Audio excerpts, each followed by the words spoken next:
The Senate Aboriginal Peoples Committee is calling for the legalization of cannabis to be delayed for up to a year.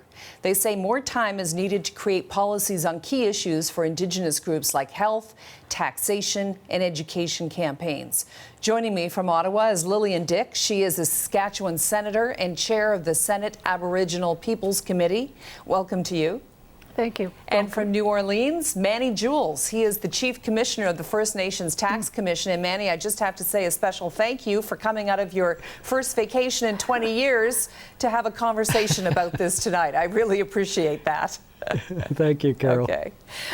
Senator Dick, let me start with you because your committee is calling for a delay in the rollout of Bill C-45. Do you think you'll get that delay? Well, we are certainly hoping we will, and I think we have a very strong case for it. We're asking for a delay of up to 1 year. Yeah, what is your case for it? What are the main issues? There's the two main issues. One has to do with the excise tax revenue. The way the bill is currently structured and the way the agreements are now, First Nations are not able to access the excise tax revenue, and it's going to be $1 billion business, and we believe that the First Nations should not be left out. Why not? Aboriginal communities, well, why should they be? They should have access. It's a wonderful opportunity for them to move ahead, to gain from this as any other Canadian would. Okay, so Manny Jules is Chief Commissioner of the First Nations Tax Commission. How do you see this unfolding? What would be the ideal? Well, for me, it's really straightforward. Taxation is a fundamental governmental power. This government is committed to reconciliation for the federal and provincial governments and First Nation governments, and to be left out is completely wrong. But to put it simply, we would be looking at two simple amendments to the Excise Tax Act. One would recognize First Nation jurisdiction and allow the federal government to get into administrative relationships with First Nation governments. The second component of that particular amendment would be to allow the excise tax to be shared with First Nation governments and to get into tax sharing agreements to facilitate that. The third component would be an amendment to the First Nations Management Act, which would allow to have First Nations to have the regulatory regime and the legislative framework to implement this important jurisdiction. Okay, so is it as simple as just being cut into the revenues, or is it also something like we saw with cigarettes in the past, for example? Well, what will happen if... Oh, sorry. Go ahead, Senator. Well, what our committee heard was, and thank you, Manny, because he was one of our key witnesses with regard to the tax revenues. But we also heard was that with regard to tobacco, it's created a nightmare situation where there's a lot of tension, and we don't want to see the same thing happen with the cannabis legislation. Yeah, give me an example of what you mean, Senator. Well, for example, there's accusations of contraband tobacco, that kind of thing, and cross-border issues. So I think it's better to have it clear from the very beginning what the rights are of the Indigenous people that are involved. Mm-hmm. And Manny, what about you? Can you expand on that a little bit and talk about how I guess what you're saying is you don't want it to end up in the way that it ended up with tobacco. Well, exactly. Okay. That's exactly the point. And that will happen if First Nations do not have explicit jurisdiction over this product. And that's what's happened with tobacco. So what's happened in tobacco is you've got gray marketeers that come into First Nation communities, and really, we're talking about an Aboriginal right in that particular instance when you're dealing with tobacco. But that's the kind of situation we want to avoid. And the only way to avoid that is to have rules and regulations in place and in willing partnership with the provincial jurisdictions and the federal government. If you don't have that, you're going to have a huge gaping hole in the marijuana legislation as it stands now. What do you mean gray marketeers? Everybody knows that people have taken advantage of First Nations exemptions. And so what's happened is that you've had this whole gray market that's developed, and that leaves First Nation governments out of the equation because they don't have the regulatory power to deal with that kind of a situation. That power rests with the federal and provincial governments. We don't want to see that repeated with cannabis. The only way to prevent grey marketeering on Indian reserves in Canada is to empower First Nation governments. And if that's what we mean by true reconciliation. So when we talk about reconciliation, that means to be part of the fiscal makeup as well as the legislative makeup of the country. Yeah, empower them, Lillian, to do what exactly? Well, this government has said that they are going to recognize and implement inherent rights to self-government. And of course, as Manny has said, one of those powers is the ability to manage your own affairs on your own lands and being able to regulate revenue such as the excise tax revenue and then decide what to do with those revenues. And one of the things that the committee heard was that those revenues could then be directed towards providing more residential treatment centers, because there's a great fear that there will be more people that become addicted to either cannabis or other drugs. In the current stage is already a crisis situation where there are not enough treatment centers now. If it gets worse, then there has to be money in order to accommodate the needs of those people. Okay, so as I understand it, this would be a mechanism by law that would make it so that people who are searching for marijuana would pay the same whether they were on a reserve or off the reserve anywhere in the country, according to the rules that were already set by the federal government, but that the revenues would be split, in your opinion, fairly between province, Ottawa, and First Nations. Yeah, the way it is now, the First Nations are not involved. The excise tax revenue is split up between the federal government and the provincial government. No, I understand. And First Nations are left out. Okay. And that's just not fair. Yeah. How would you describe the consultation process on this, Senator Dick? It's the federal government has said they're doing consultations. We have a list of groups that they've met with, but they also, from what we can gather, have only been doing real sort of consultation since January. The Assembly of First Nations last December 2017 passed a resolution to delay the coming into force of this bill for a year. The current set of consultations won't be finished before the end of June, and then there'll be probably several months, 2 or 3 months, before they actually have a report that they can give to the federal government. So if we're going to pass the bill in June, that's before the consultations are done.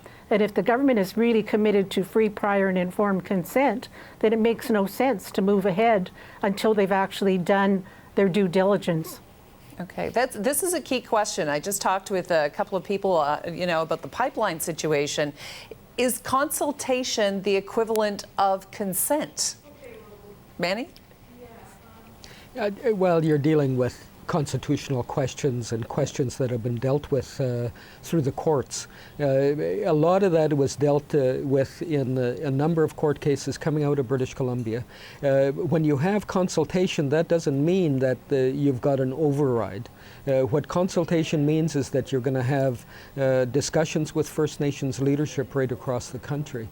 But what I'm advocating here is clearly amendments to the existing legislation so that it will empower First Nation governments. And the purpose of that is so that we can provide, as other governments do, governmental services to its citizens, whether that be health in the form of greater health care, policing, rules and regulations where you can sell these products. Because remember, we're dealing with communities that are close to urban centers, as well as communities that are in fly-in remote communities. And so if you can't govern, you're going to be having lots of problems. You're seeing problems now, aren't you? I mean, I was reading through some of the stories just that Jorge has done in the last number in our Indigenous segment, our Indigenous reporters here have been covering. And you have Six Nations Chief Ava Hill talking about raids and dispensaries in her community. And then you have the Tyendinaga near Belleville, where the cannabis trade is booming. 22 dispensaries operating with a population of 2,200, saying they aren't going to do anything about it. So it seems like even within First Nations, there has to be a standardization of rules. And that's exactly what I'm promoting. Yeah. So if you have the 2 amendments to the Excise Tax Act and another amendment to the First Nations Management Act, you're going to be able to, and First Nations are going to be able to develop the regime that will enforce the laws, as well as put that power and harness that power for individual communities to provide good services. And if you don't have the regulatory regime or the legislative ability to do it, you're going to be having lots of problems. But at the same time, the plus side, there's lots of opportunities for the medical use, for the growing, the sale of products, and First Nations also need to be a part of that. And if we're not, then you're going to be having problems that you've just talked about. Okay. James Kunkel saying the cannabis trade has the potential to help First Nations break free from government money. He believes local trade will lead to the construction of a new high school, for example, and Mohawk language school. How do you see it, Senator Lillian Dick? Well, one of the things we heard too is with the revenue that comes from the production or the sales or the retail sales of cannabis, is that money could not only just be used to build treatment centers, but it can be used to build recreation centers, to provide sports facilities, which will then help the youth. It can be directed towards public education, so that people understand what the harms might be, what the benefits might be. So there is a great opportunity here to offset the negative impacts that might come along with the implementation of this bill. How much money are we talking about here? Oh, go ahead, Manning. Well, just to follow up on that point from Senator Dick, one of the things that we've got through the First Nations Management Act is the First Nations Management Board, which deals with transparency and accountability, which is critical when you start dealing with tobacco sales and cannabis sales. And the other interesting component is the First Nations Finance Authority, and that's where we would be able to use the tax revenue and lever the tax jurisdiction as the federal and provincial governments do to build the good infrastructure works that are necessary that Senator Dick talked about: schools, police facilities, all the other good things that can come about as the result of the jurisdiction. So how much? Oh, go ahead. Yeah, and because Manny has given us those very precise descriptions of what needs to happen, that means it's not going to take a year to do that part of it, because we already know what needs to be done. But we were not able, as a committee or as the Senate, to do that with this bill because of the legal obstacles. So it has to be done by the government outside of the bill. Here's the big money question. How much of the big money do you want? Well, I think that if First Nation governments are to be treated as governments, we have to be at that level of discussions. And at the very least, we have to be able to assume that we would be able to take the provincial portion. But that remains to be discussed with the federal and provincial governments and indeed the Senate. All right. And one of the other recommendations we had was that of the licensing, the 20% should go to First Nation communities for operations that are on their own lands, to make sure that there's enough within the market. Okay, so 20% of the licensing fees and also the equivalent of the provincial portion? No, 20% of the licenses. Yep. And that doesn't necessarily mean 20% of resources. Manny, go ahead. Carol, just to be clear on what an excise tax is. An excise tax is a federal power that taxes everyone. and it's an indirect tax, so everyone pays it, including status Indians on reserves. Right now, status Indians on reserve pay for tobacco and gasoline sales. So this would take place, and our people would be subject to payment of an excise tax regardless of where the purchases would be.